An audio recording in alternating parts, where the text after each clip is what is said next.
the Sephardic Bickle home cooking classes. So today we're going to be doing part of the Yehi Ratzones.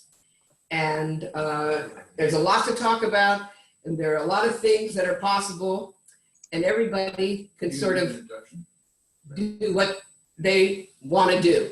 So I'll be talking a lot about things that I'm not doing, as well as talking about what I am doing. So first of all, I want to just go down through the list of the things that we have for the Yehi Ratzones. And then today we're going to be doing two things, the apple dulce and prasa. And the list is first apples, and then prasa, and dates, and then fish head or head of some kind, and then fish or black-eyed peas, and then spinach and pomegranate. So next week we'll probably do, we are going to do pumpkin fila and all kinds of different spinach things that people can do.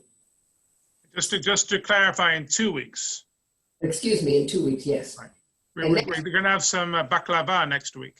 Yes, and next week on Thursday night, my husband will be talking about all the simanim. I'm not going to tell you why we have this and that. I'm just going to show you how to make it. And then he will be talking about, why we do it and what we say.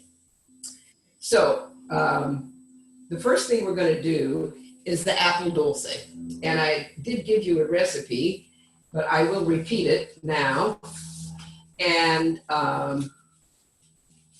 so this, my mother-in-law used to make this, and I make it every year, and I make this amount. I have, her recipe was 2 cups of sugar to 1.5 cups of water and the juice of half a lemon. And this morning, when I squeezed the juice from the lemon, I measured how much lemon juice there was, and there were 4 teaspoons. I don't think that's terribly important, more or less. Then you boil this for half an hour until it spins a thread. Now, that means it's probably almost at the soft ball stage, but I never have too much luck with the thermometer, so I still do it with spinning a thread. That's what that means there. Now I'm going to see if it's going to work or if we need a couple more minutes. So you take yourself some syrup between your fingers, and I don't know if you can see, you probably can't see, but it's sticky, and you'll see that between your fingers in a minute, it'll be a little line. So I'm going to let this cook a couple minutes more, and I'm going to talk about the apples. And we have many, many, many kinds of apples, and unfortunately, in some respects, the apples that we used to use and that we knew were good are not so popular now, and now they have all new varieties. So you sort of have to try and find one that fits whatever it is you're making. Now, for apple dulce, you want an apple that does not break down because you want to keep it in the shape that it is. And now, also, we have a lot of different things that people do with apples. Many people, probably most people, just use a raw apple and dip it in honey. You can have apple dulce like I'm going to make here. And Lynn B. Hart told me she makes apple bulemas for Rosh Hashanah, and some people have applesauce. So when you're talking about the apples, if you're making dulce, you need a firm apple. Originally, my mother-in-law used Jonathan apples, which I used, and they were perfect because they were a firm apple, and the inside was very white, and the skin was very red, so that when you cooked it, there was a contrast, and it was lovely. And then they sort of faded out, and then I used Jonagolds. And I couldn't find any Jonagold this year, so I am using a Honeycrisp apple. That's one of the newer varieties. And so I'm going to cut it now in quarters. And you do not want to peel the apple because you like the contrast in the skin color when you're cooking it. And you pare the core, and then slice the apple in fairly thin slices. And I will just slice 1/4. And then we'll see here now if we're better with the spin the thread. Now, yeah, maybe another minute or two. I'm going to turn up the fire so it'll really boil. And then you drop the pieces of apple in the pot, not too many at once. And it cooks for about 3 or 4 minutes. And the apple will become not transparent, but opaque. Opaque. And then you take it out. So let me just see how this is here. I want to try and show you how to spin that thread, because I find it much easier than using a thermometer. So now let me just try it and see. Well, it's starting to. Okay.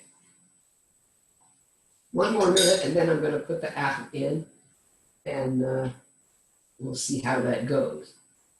Now, if you're making apple dilemmas, you want an apple that breaks down a little bit. And Lynn told me that she either uses Golden Delicious or Red Delicious. So it doesn't break down completely, but it does break down so that you don't have hard pieces of apple in your dilemma. If you're making applesauce, then you want an apple that will fall apart to become sauce. Summer apples are very good for that. And I don't know what to tell you a summer apple is. But, you sort of have to look online and get yourself a list, because I can't begin to tell you of all the different varieties what it is you're going to find in your store. In Melbourne, we used to do apple filets. Oh, okay. So yes, Rosh Hashanah. You do that too? any, there are a million things you can do with apples. Okay. So I don't know if you can see, it's sort of, there's drops. Well, let's see. Let me get my fingers over here. Yeah. You can't really tell, unfortunately. If you can do it once more straight up. Yeah, just 1 second. Just send straight up. Yeah. I'm just gonna. Jeannie, we could see it. You can see it? Oh, good. Yes. Okay.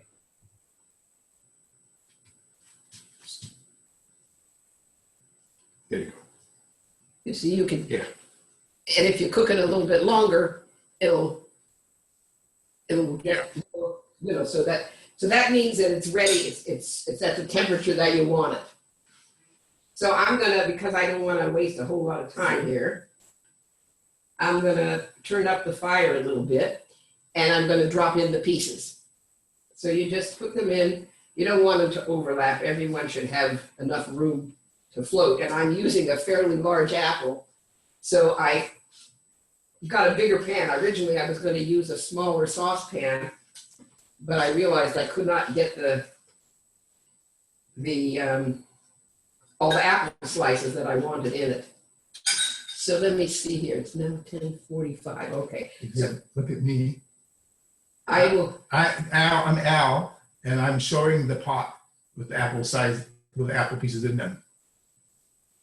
If you can see that. I don't know if you can see that. Where would they be seeing it? If they go to me. Oh, well, okay. Okay, never mind. So We're on I'm just. spotlight, so we can't see it. Okay. Sorry. So I can't, there's no way I can show you. Listen, the pot doesn't have a whole lot of syrup in it. So that's why I mentioned that you should use a smallish pot in order to have a deeper syrup.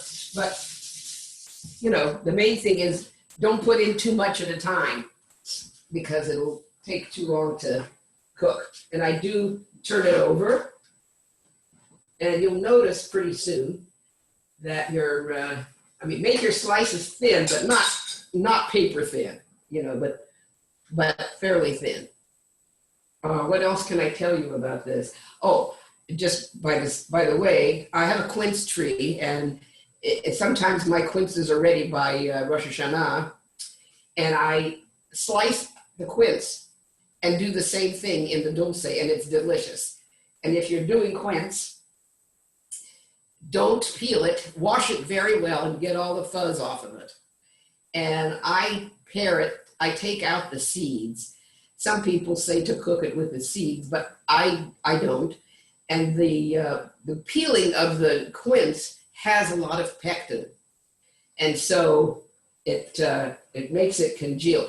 And also, so usually what I do is I cook the apple first and get finished with that. And then I use the quince and do that until the syrup is pretty much gone. And it keeps, just put it in a bowl in your refrigerator. It'll be gone before it spoils. It keeps quite a long time because it's very cooked. Can I put my order in for Bimbrio now? Yeah, when it comes, you'll get some.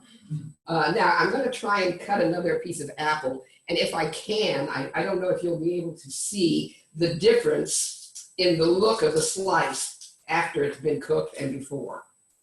But we'll see what happens.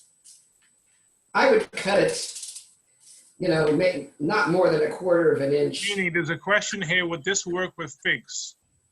Figs? I don't know. I think figs would fall apart.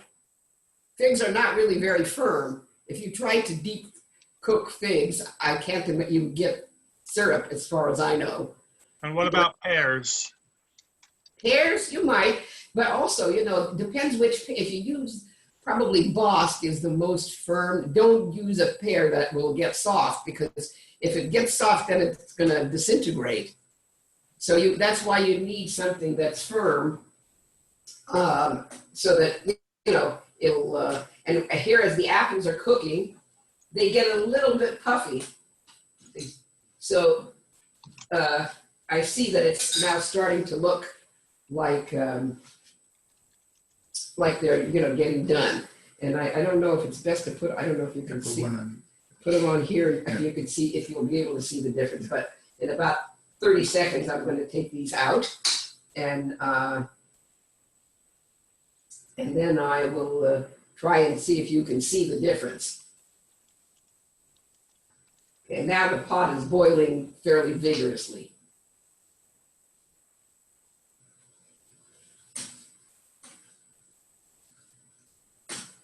Any questions about so far? No, I'm bringing them up as they come up. Okay, so, all right. There was a question about could you use the same syrup for baklava, and I said we'll leave the baklava class till next week. That's another whole story. Yeah. This is just, Baklava we'll leave till next week. Easier that way. I don't know. I'm not a maker of baklava. Yeah, we'll leave that to the Varans. So this. And Esther wants to know, do you serve this hot or cold? Oh, cold. Yeah, I put it in the refrigerator. Now, I don't know if you can see the difference. This one is not cooked, and this one is cooked. So I don't know if you can tell, but there's a difference in the color. Absolutely. One is golden yellowy. One is sort of opaque. Yeah. Okay. So that's what it looks like. The question is, do you still dip it in sugar or honey? No. No need. It's all, unless you want to have your teeth drop out. Absolutely. This is, it's very sweet. That's what I'm just giving you the questions as they come up. Because again, we have people joining us who haven't done it this way. Of course. And the thing is that the whole texture of the apple changes. It's soft. It's not falling apart, but it's the texture changes when it cooks. So I'm going to show you now on the plate, and I'm going to take this off the fire. I'm going to show you now what this looks like. I still have, this one is uncooked, and all of these are cooked. So they've become opaque.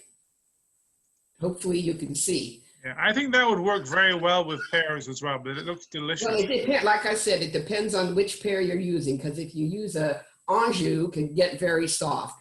Bosque is probably the firmest, but you can listen, you can try anything and see what works for you.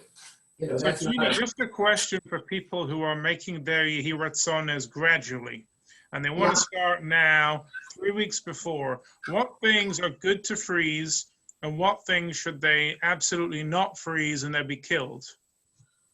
okay, so this I would not freeze, but you could make this several days ahead because it's already, how do I want to say, it's cooked, so it's like preserved.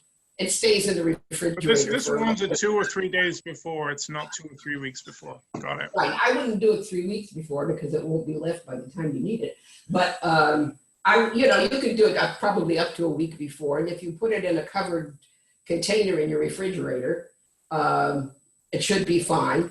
And there'll probably be, you'll probably get some of the syrup going to the bottom, But see, now it's very evident the difference in what they look like. Can you tell? Absolutely. Really good contrast. And tell me about something like prasa. Could I make that early? Oh yeah, prasa you can make last week, and you can freeze prasa indefinitely. What else? Let's see here. Prasa dates obviously don't need. Fish head.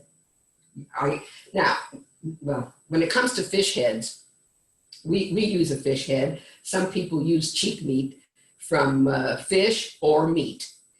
I used to buy a fish head and cook it and put it on the table, but since nobody in my family really likes to eat fish head, I now just buy it and I wrap it in saran and freeze it, and then I just put it on the plate on the table. Now, some people will take, in years past, we've had people who went to fish for smelts around this time of year, and they just fried the whole smelt or a fish with a head on it, and then you can put it on the table and then you can eat it. So when we have a fish head, we just have the head and we look at it. Then for the course that's fish, we usually make either fish con huevo limon with lemon and tomato, with lemon and egg, or we make fish con tomate with tomato sauce. And I think that perhaps in the future here, we will have somebody cooking those two things to show you how to cook it. It won't be before Yontif probably, but those are two kinds of fish that are very popular here in Seattle. And of course, there's other things too that you can do.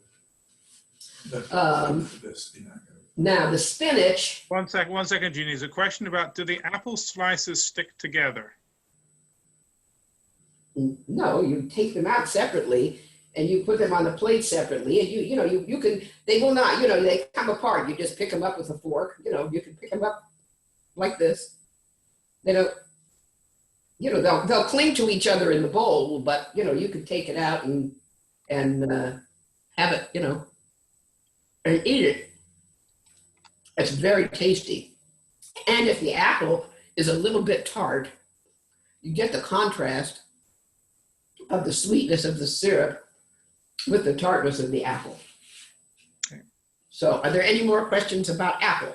There's a question about lamb. Do you have a recipe for a lamb's head? Not quite. There we go. I'm sorry. I'll respond offline. It's okay. I imagine, I do know that they sell them frozen. I've seen it maybe on the list of Seattle kosher. But I myself have never seen a lamb head at Yontif time, so it's not been the custom in our community. But there are plenty of people who do use them, and they must be available somewhere. But I cannot tell you where. All right, now we are coming to the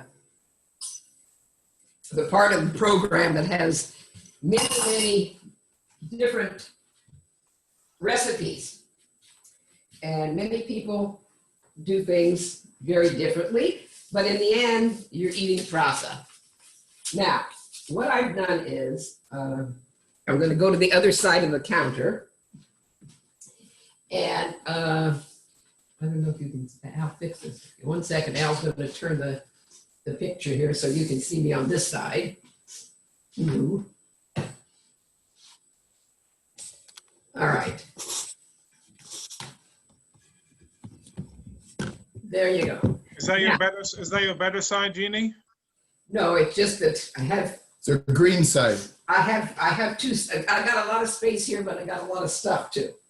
All right. If you read the thing that I posted about the prasa and buying the prasa, you know that prasa is not a fixed thing. Now, before I start, I have to tell you that I think when we were living in Israel in 1969, my mother-in-law sent me a recipe for prasa. And on this piece of paper, she drew a prasa and she showed me how to cut it and what to do with it. And this is exactly how I do it. Now, when you buy prasa, it can be large, it can be small. It can be half green and half white.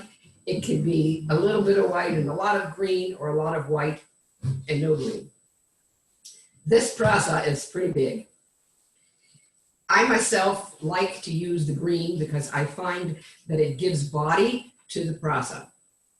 I tried once in Israel, I couldn't get any greens, and I found it difficult to grind just the white, but there are people who use only white.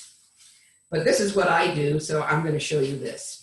So this is not yet washed, and I'm cutting off about 1 inch off the top, all on the green side. And I'm cutting off at the bottom also. Can you move those pictures off the thing? All right, so now,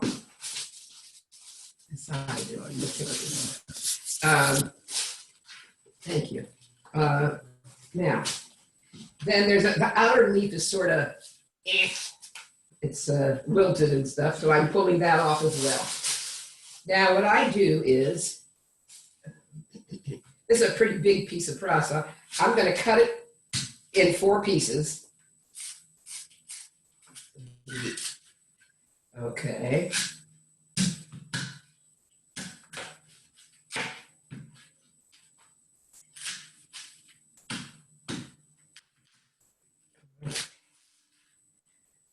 And once each, then I take the knife and cut it down the middle. And then, now you will notice that there's mud in here many times, but you'll be washing this very, very thoroughly. So now I'm cutting it into, I would say, maybe inches that are about 1/3 of an inch, these slices. And also, actually, this is a very big one, so I'm going to cut it down the length again, and then cut it across. And now, I have to tell you that there are many, many ways to make prasa. And I cook so after I've cut this all up in pieces, I wash it 3 times. I put it in a big bowl of water, and you have to do it in batches if you have a lot of prasa, and let it soak and swish it around. And then I put it in a colander, and then I wash it again and put it in a colander, and I wash it again. So I wash it 3 times because I'm pretty sure by that time, and you can see that the mud will be gone. And then I put it in a fairly roomy pot. And the water, you do not want the water to cover. I put in a couple of inches of water on the bottom. So it cooks in the water, but it still steams. It doesn't just boil in water. So you have, way more prasa than you have water. and you stir it around, as it's cooking. I cook mine between 20 and 30 minutes. And, you can see. And also, depending on how much green you use and how firm the green is, you'll see how it cooks up. You have to sort of use your own feeling about how it is. And then here's the greens. And I also cut this in half. And in half again.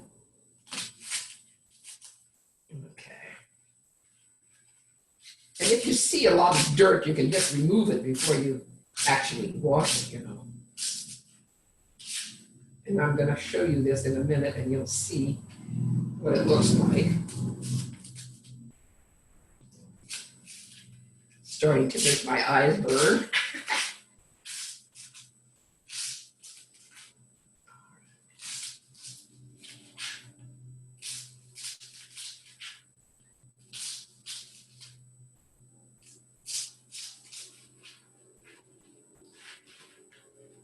Now I'm going to try and move this near the screen so that you can see how it's cut up. Don't do that. Right. All right, can you all see this? Yeah. Okay. So that's what this looks like. And like I said, this is a big process. Now, after this is washed and drained, when I make prasa, you have to pick up the screen. When I make prasa, when I make prasa, I never make it all in one day. It's a lot of work. So usually what I do is I wash the prasa and cut it up and cook it. And then I let it drain. You can overnight if you want. And then sort of squeeze out some water from it. And then I put it in a bag and put it in the freezer. Then when I'm ready to fry it, I take it out of the freezer and, usually let it thaw overnight, but whatever, it needs to be thawed. And then I squeeze it out. Now, you have to really squeeze and squeeze and squeeze because the water keeps coming. So what I did now, I had some that was in the freezer. And before I started the class, I squeezed it out and I processed it. Jeanne? Yes. Susan Barocas, who's a chef, says that she uses a steamer basket for the leeks and that they are all out of the cooking water. And then there's just far less squeezing to do to make the prasa. Have you ever tried that? It's a very good idea. I do not have that type of a pot, but that makes a lot of sense. Just, but even if you steamed it, there will be, you just need to have the prasa as dry as you can. Yeah. Yeah. And so whatever method you use, a lot of people do different stuff. It's hard to say. But yes, that actually is a lovely idea if you have a basket, like a steamer basket. But also, it depends how small you cut up your prasa. Now, before I go on, let me say this. As many people as there are in the world, that's how many ways there are to make prasa. And some people, they just chop the prasa and they use it in that state. They chop it up as fine as they can, and that's how they fry it that way. I either grind mine or process it. In years past, I always ground it. I have a meat grinder attachment for my mixer. And prasa has an interesting texture. When you grind it, it comes out like chopped liver or chopped meat. It's all the same. It's all ground through those little holes in your grinder. So it breaks down the green, which I do use a lot of. Then people say, well, let's do it in the processor. And in general, I didn't like that because I felt the processor cuts it differently. However, 2 batches ago, I tried it. And it was okay. It was good. So today I did process it because I didn't want to monkey around with the mixer. But the texture is a little bit different. And this is what the process, yeah, I don't know, you can't tell really, but this is what it looks like. This is processed and it's fairly thick. I really squeezed out all the water. So the number of eggs that you put in is sort of dependent on the texture of your prasa and your ability to fry it in a patty and not goo. So what I did was I took half of the amount. Originally I think I had 6 to 8 prasas and I froze it. So this is about a half of it. And I actually measured it and it was about 1 pound and 9 ounces all cooked and everything, but not browned. So I'm gonna start by putting 1 egg in and then I'm gonna see how it is. And I may have actually 2. Now also, at this time, I'm gonna get some hot water from the sink and I'm going to soak a piece of matzah in it and then squeeze it out. And that will be the binder. 1 second here, I'm gonna get my hot water.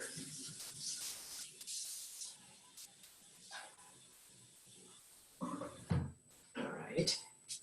This is just warm water here. And I'm going to do 1 sheet of matzah to begin with. And I break it up into little pieces like you're making matzah brei. And just drop it in the water. Fairly small pieces. Okay. And it's going to soak a minute or 2. Now, And you can use matzah meal or anything yeah, else. 1 minute. So, in this community, I think the Turkish people use matzah and the Rodazli people use potato or potato and carrot. I've talked to a number of people and heard many different stories. So some people chop the prasa very fine before they cook it, and then they don't process it at all. And some people, so then they add potato. Now, some people have told me that they cook the potato with the prasa, a couple of large potatoes. Some people told me they cook the potato and the carrot separately from the prasa. So whatever you do. I'm reliably told that the potato helps in drawing out the water from the prasa. It could be. I mean, like I said, I've never done anything with potato.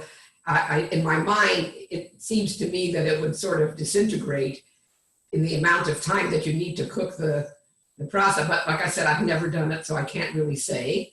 Whatever you do, is, you get the recipe from whomever, and you follow their direction. Don't follow mine if you're not doing my recipe, because it isn't going to be good.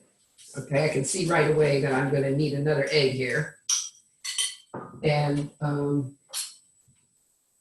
it's ready to be good. And then after you soak the matzah and put it in, you add salt and pepper. That's all I do.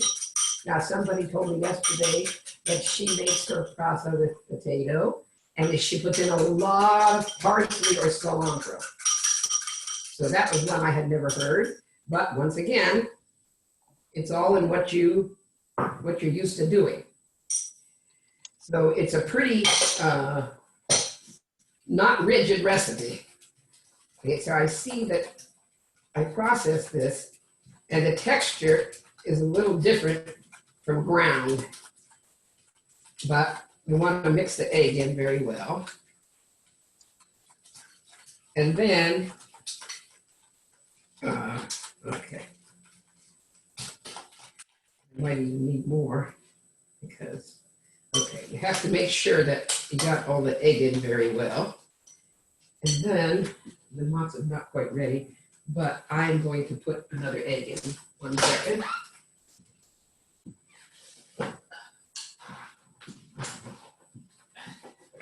What I'm going to do is actually, I'm going to beat the egg and use a half of it. Let's see how that is.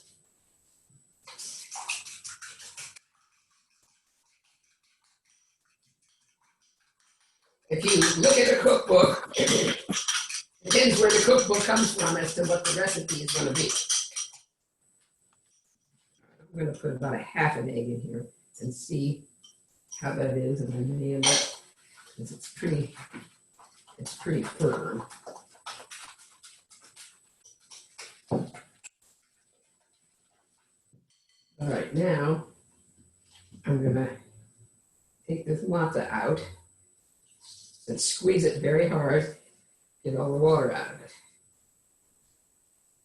Then sort of, when you're putting it in, sort of break it up with your hand so that you're having not pieces, but just mush. That's what you want. Jeannie, do you think this started out as a Pesach recipe and became a Rosh Hashanah? Or do you think it was Rosh Hashanah and became Pesach? I'll tell you this. A lot of people tell me they make it on Rosh Hashanah and they never make it during the year because it's a pain in the neck. So those people who I think who make it on Pesach like it and they make it on Pesach. I used to only make it twice a year. But now during the year, I make it all the time because my grandchildren love it and they could just inhale it. So if I go to the store and I see that they have nice prasa that week, I buy it and I bring it home and I cook it. And then I put it in the freezer. And then when I have an opportunity, and I have time, then I make the prasa fuchis. Now, one thing I didn't mention yet is the prasa with meat. Now, I myself, for my own self, when I make prasa with no meat, I call them prasa fuchis. And when I make prasa with meat, I call them kiftes de prasa. I don't know what anybody else does. So it's hard to say. I think I'm looking at this, and I think I need another half of matzah. So I'm gonna take another piece of matzah. As for the origin, my guess is that since this is part of the Seder of Rosh Hashanah Yehi Ratzones, that this is probably the origin, and then it went all other places and times, people according to their taste. Now, I'm going to put some oil in my frying pan, and I'm going to. And Jeannie, can you talk a little bit about if you were doing the keftas de prasa, how would you do it differently with the ground meat? Okay, 1 second. I will talk about that in a second. Okay, so I'm putting oil in here. Not a whole lot, but you don't want it to stick to the bottom. And I'm only going to fry a couple while I'm here, so I'm not going to put a whole lot in. And now, if you're making with meat, what I have done is I sort of eyeball it. I take a pound of meat and I mix it. I don't make the prasa mixture that I make for this prasa. I grind the prasa and then I mix it with a pound of meat. And you have to see how the texture is. It's hard for me to explain. The main thing is when you make your little kifte, when you make your little patty, you want it to be not falling apart. So maybe you're going to use a little bit more meat than you're using prasa. But like I said, everybody has what they like and what they're used to. You have to just sort of see how it goes. And so, I put in the prasa. I'm trying to remember. I don't think that I use matzah itself. I probably use a little bit of matzah meal in there. And salt and pepper. And, then you just make it like a hamburger. Now, I did read in one of my recipe books here that when people make the meat ones, that they dip it in flour and then in egg and then they fry it. I don't do that. I have done that with cebollas. When I've made cebollas with meat in it, I have dipped it in flour and then in egg, and then you brown it, and it's, I think I need the other half of this egg. it's very hard, to tell people who never saw this and have never done it what to do because they sort of don't know what to expect. But you have to try it, and you have to realize that this is one of these things that's not exact. It's not going to taste bad. It may not taste like the one you had before or that somebody else made, but it's not going to be bad. In Yiddish, they say, "Was kann sein schlecht?" How bad can it be? So, all right, I used a matzah and a half here in this, and I have quite a bit. And you can still see the pieces of matzah, by the way. I'll try and hold this up to the screen here so that you can see what it looks like. Now, here, it's, what can I tell you? This is what it looks like. I don't know if you can see that well. And, so now I'm going to go near the frying pan over here and see. The oil's not quite hot enough. So when you do this, so you have to decide, when I do the process, I make the patties on the small side because, everybody wants to have 2 or 3 or 4. And before you turn around, if you have 2 nights of Yontif, and if you give anybody any of your prasa, gone before you turn around. So I don't make them huge. I don't make them the size of hamburgers. This is the size that I make it.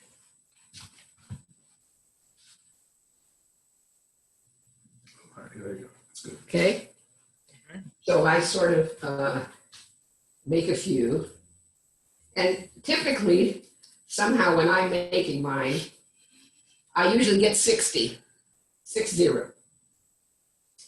which goes away in a flash. Some people make them larger than I do. But like I said, if everybody wants however many, then it's hard to make them too big. So I'll fry 1 pan's worth, and then I'm gonna put it away and see what's what. Okay, so now let me try and see how this is here. All right.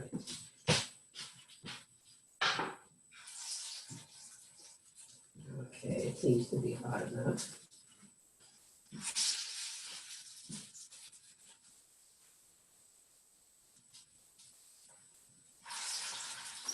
Get this out of here.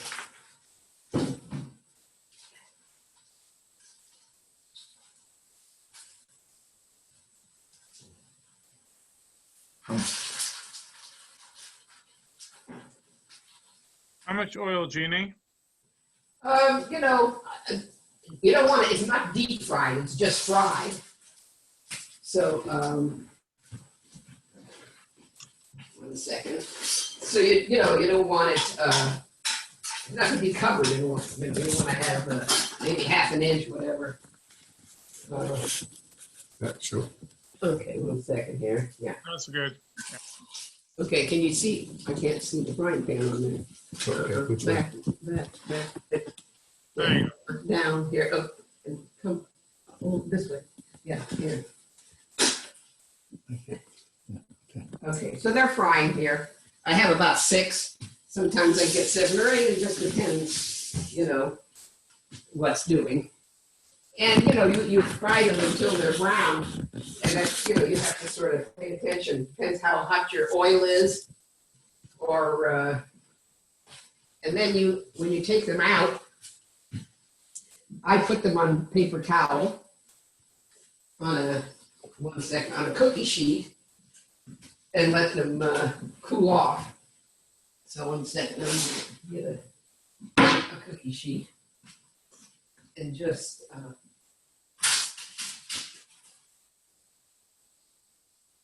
I use a double paper towel because there'll be a lot of oil.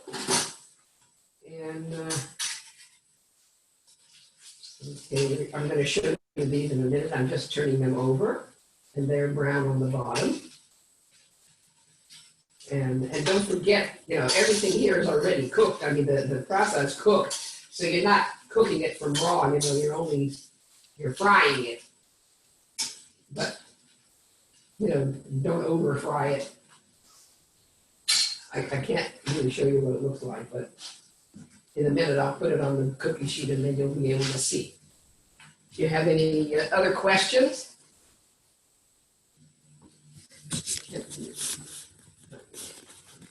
There's a few people just giving us some ideas of frying outside so the house doesn't smell, or doing them in the oven with Okay. muffins. Okay. As far as the smell goes, you know what? It's up to you. I mean, I do this. I have a kitchen that's got a lot of windows, as you can see, and it's got a lot of doors. So and I have a fan on my cooktop. So, that's up to you. Something that I learned a long time ago is if you put a bowl of vinegar on the counter in your kitchen, it's supposed to take the odor away. Just plain old white vinegar in a bowl. So you might try that. But, anybody who's walking into your house when you're frying pasta, they'll say, "Oh, you're making pasta." Can I have We have a young listener who's asking, my daughter, do you think the apple dulce could be jarred? For how long is she talking about? I think she's made it today. She wants to know whether she needs to make it again in 2 You know what? I would make it again. I mean, it's not Yontif yet. Try it, eat it, and see how much you like it. Okay, so Kochava eats it, and then we'll try it. There we go. I like I said, it keeps it definitely, but it just depends when you have time.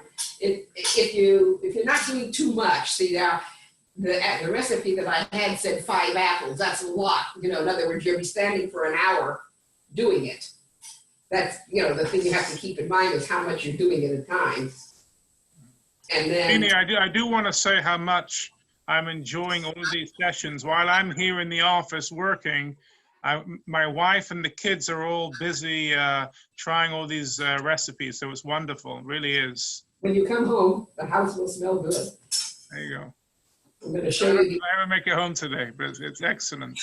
pasta 1 minute, and you're going to see. So Oh, while you're doing that, I just want to do a couple of announcements. 1 minute. There you go. Very important, which I forgot, is the salt and pepper. I forgot to put the salt and pepper in. But this is what they look like. Beautiful. They're brown on both sides. When do you put the salt and pepper? You put the salt and pepper in, when you're mixing in the egg. Now, in general, I tend to undersalt mine because when my grandchildren eat it, everybody's asking for the salt. But I feel in general when I cook, I use less salt. You can always add salt, and some people are salt sensitive. So you really, you need to watch it on that. And you can, like I said, you can pick it up and put salt and pepper on it and eat it. And it tastes just wonderful. Now, okay, so prasa, I know that, excuse me 1 minute. Some people have told me that they make a cuajado, that they, mix up whatever they're going to fry, and they just, they put it in a pan and bake it in the oven. So it'll be done and it'll taste good. It just won't taste fried, but that's okay. Then this morning, as a cousin from New York was calling me to tell me that we're now related by marriage again, she said she makes her kiftes and she puts oil on top and bakes them. Now, I didn't ask her at what temperature, unfortunately. I think maybe she said 375. So she bakes them, and I assume she must turn them in the middle. I tried one time to make it in a frying pan, like a matzo brei type of a thing, or like one big prasa. It was very difficult because the oil, I couldn't have enough oil to really fry it. maybe if one did it in a smaller frying pan and made sure that you put enough oil in, because you're going to want to turn it in the middle. You know, you're going to cook it on one side and then you're going to want to flip it. So I have never tried that, but, you know, and processed thing, you know, there are people who just, they boil prasa and eat it or put a little tomato sauce on it. I mean, prasa, once you've tried it, you know, then some people make the prasa with, I think they used to call them novios. They put meat in the end of the prasa. And, you know, you sort of, when you're cleaning the prasa, you cut it in half lengthwise. And then there's, you know, the take the leaves and fill them with meat. My mother-in-law used to do that. I've never tried it. I mean, you know, prasa can be made in many, many different ways. And no way is the way to make it. It's how you have had it or want to have it. And you can pretty much do whatever you like with it, because it's pretty hard to mess it up. It's a very forgiving medium by the look of it. You know, there's, anyway. Now I'm just looking back to see if I forgot to say anything. But, you know, and those people who chop it up and do not grind it or process it, you know, they probably have a very different sort of a patty, but it's still prasa with everything in it. So, like I said, it's all in what you're used to having. And you shouldn't feel like, oh, I did it the wrong way, because if it's prasa and it's got egg and something and it's cooked, there you go.